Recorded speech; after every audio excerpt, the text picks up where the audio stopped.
Hey everybody, it's Bill Peterson here. Good morning.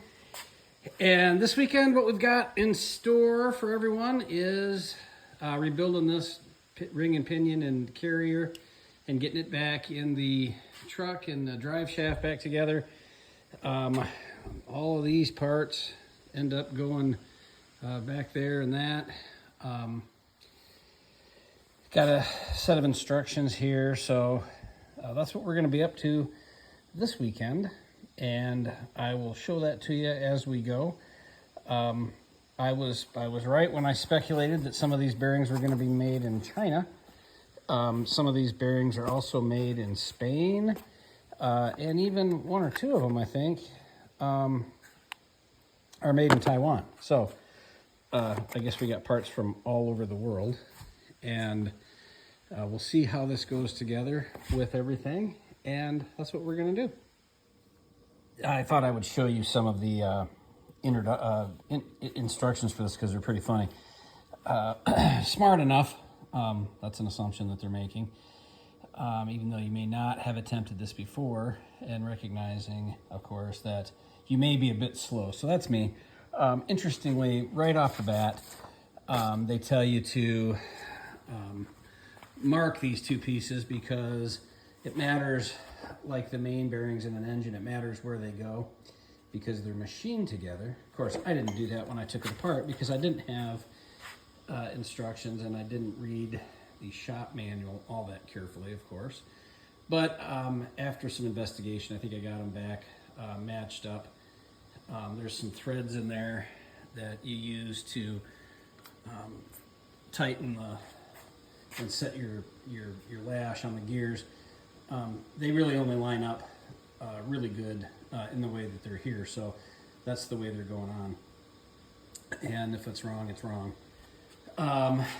It's also of interesting to note that this set is not rated for any more than 350 horsepower, so I guess we won't be dropping an LS in this.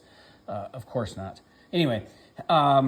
So I just thought it was funny that right off the bat some of the instructions were clever, and we'd already missed something important. But we're gonna jump into this and show you this as we go, and we'll have a good day.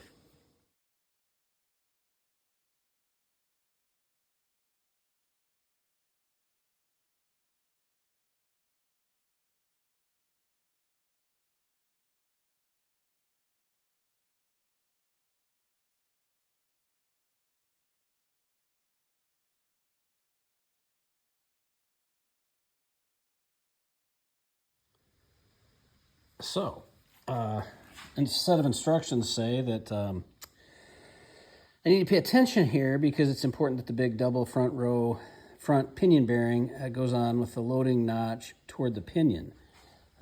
This bearing does not have a loading notch.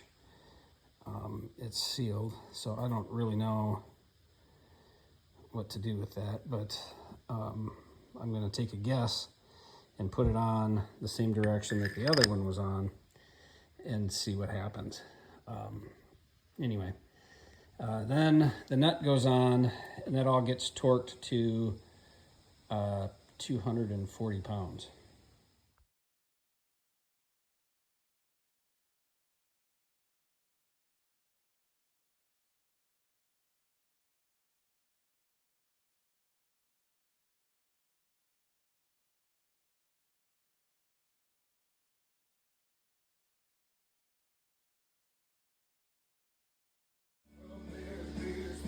Okay, so that's ready to put back in the truck, or in that thing.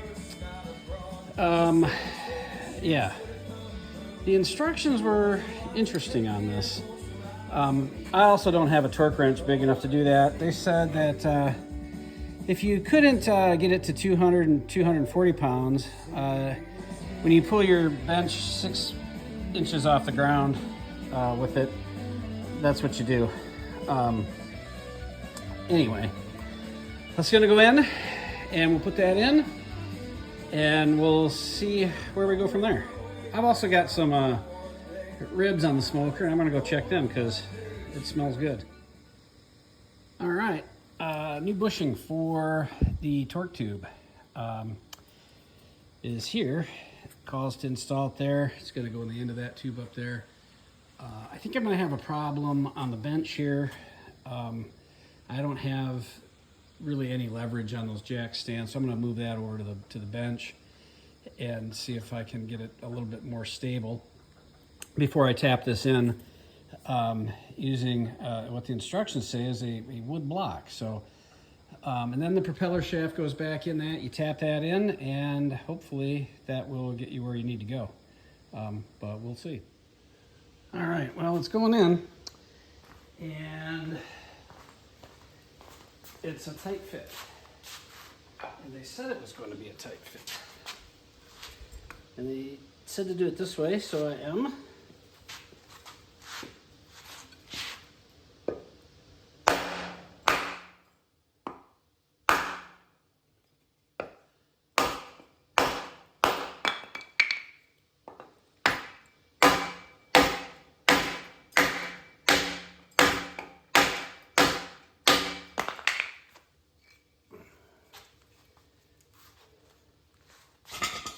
Every now and again I mark it just to see if it's still going in, because I'm curious.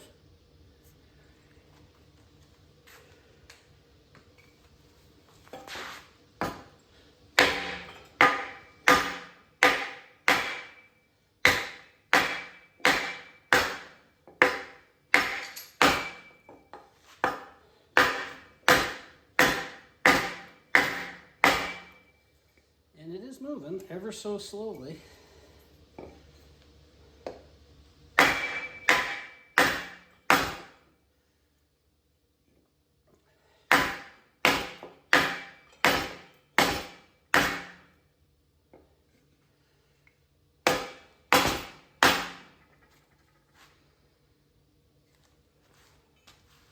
It's one of those jobs that if you did it when you were a kid, you would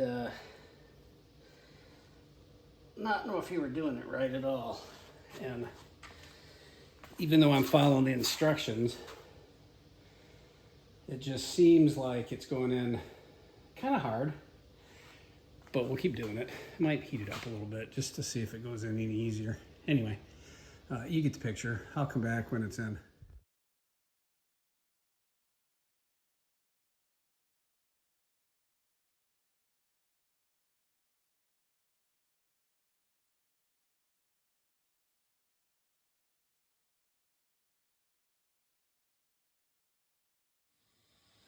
All right, so this is pretty interesting.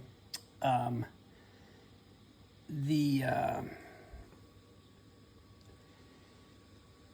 instructions are a little imprecise here.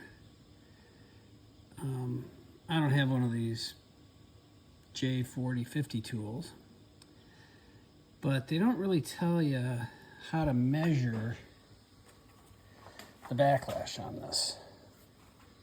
All they say is that this retaining ring should be barely visible in there. And I don't know if a few thousandths will make that big of a difference, but that's what they tell you. So I did some digging in the shop manual for this thing, and it said if you're replacing your ring and pinion, then you've got to use the 15 thousandths and the 18 thousandths shims. So I got some shims and I got my dial calipers, and we're pretty much right there. So these are the two shims we're going to use in that, and I'm going to put it together. I made a jig to stand it up in because they say to use gravity to help you out. So I'm going to stick those on. I'm going to stick that down a hole. I'm going to stick that propeller shaft in, and go from there.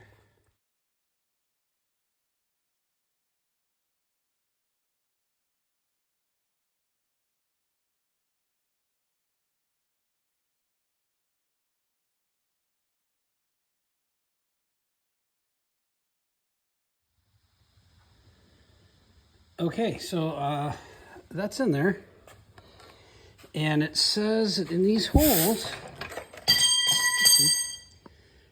holes, we should see just that one edge of that set ring in there. And that's a cone shaped kind of thing on the end of that. On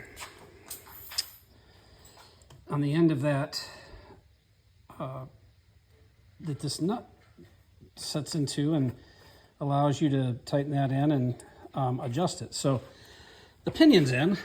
I thought I would get a lot farther today, of course, than I did.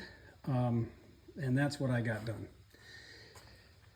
So I guess I'm just going to be happy with that and maybe jump in and finish the rest of it tomorrow. I'll put some bearings on this carrier today, I guess. That's something I can finish up this afternoon before dinner. But yeah, that's how my day went, and it was a lot of fun. So if you're having fun with us on this 41 GMC, give us a like, share us with your friends, follow us, send me $1 million. Truck parts are expensive. Or just let us know what you think of everything in the comments. We appreciate everybody that seems to think what we're doing is interesting out here. Talk to you later.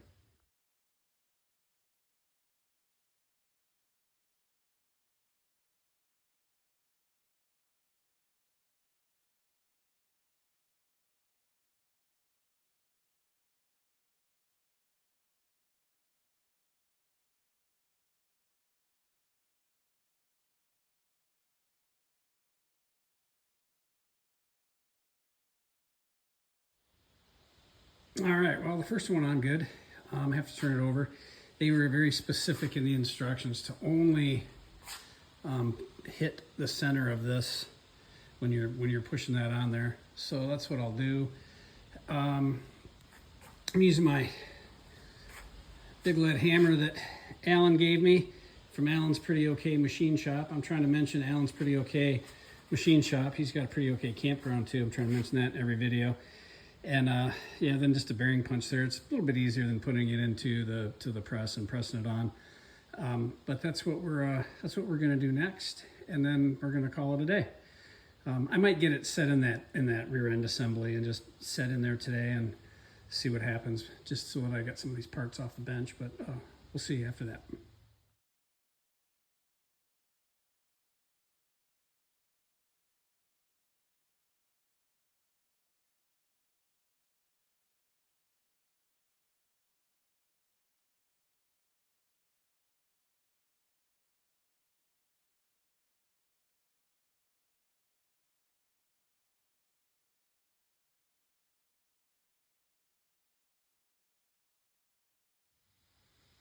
All right, well, so I got it sitting back in there together. Tomorrow I got to adjust the lash and the backlash on this gear, and you got to do that with a magnetic held dial gauge. But it is currently on, and I think it spins nicely too.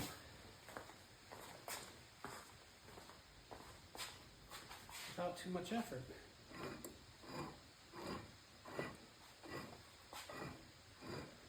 So, I think tomorrow we'll do some adjusting and put the guts back in that and put it all back together, and we'll go from there.